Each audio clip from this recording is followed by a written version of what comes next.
Doc? Andrea, magpapaalam lang sana ako. Bakit ka aalis? Diba dito ka nakatira? Noon lang yun, ate. Nung hindi pa kami nagkakabanggaan ng asawa mo. Maupo ka nga. Huwag ka nang umalis. Alam mo namang kailangan kita paano gagawin ko? Ayaw naman sa akin ni Johnny. Ako nang bahala kay Johnny. Kakausapin ko siya. Andrea, ikaw ang nakakaalam kung paano ako noon sa mga anak ko. Gusto ko sana tulungan mo ko. Tulungan mo akong matandaan sina Bernat Andoy. Si Luke, natatandaan ko lahat. Alam ko pagkatapos kong makasal kay Johnny, in-adopt ko siya. Lahat yun natatandaan ko.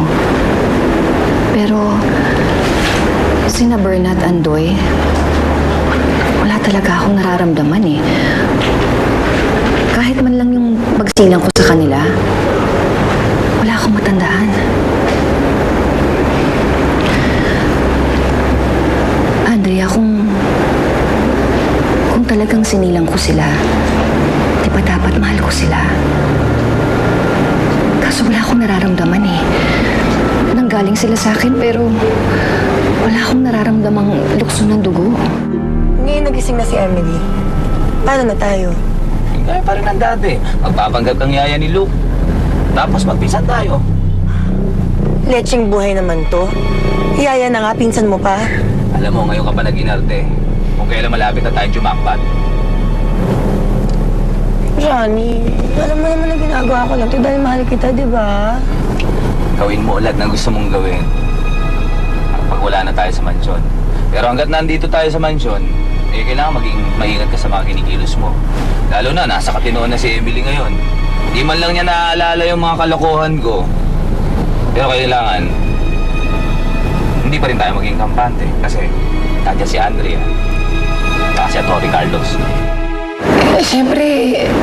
Siyempre ganun talaga. Hindi niyo yun mararamdaman agad-agad. It'll take some time. Okay lang naman yun kung hindi niyo pa kaya.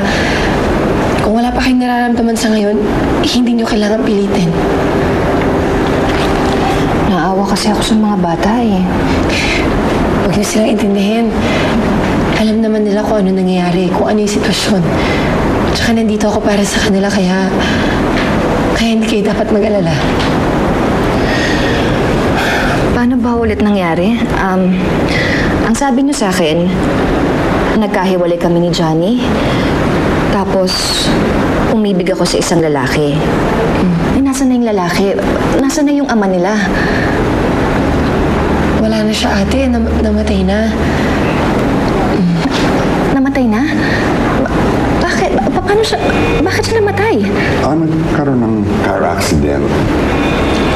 Bata pa si Berna noon at si Antoy naman ay pinagbubuntis mo pa noon. Minahal ko ba siya? Nagsama kasi kayo isang taon pagkatapos nawala ni Johnny sa buhay ninyo.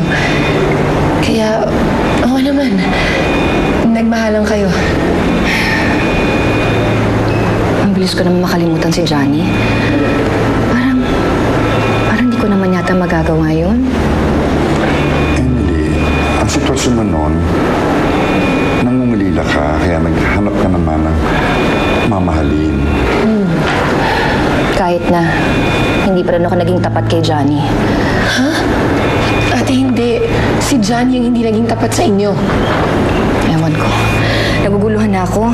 Ang dami kong hindi natatandaan. Lahat ng mga pinagsasabi niyo, hindi ko natatandaan Parang,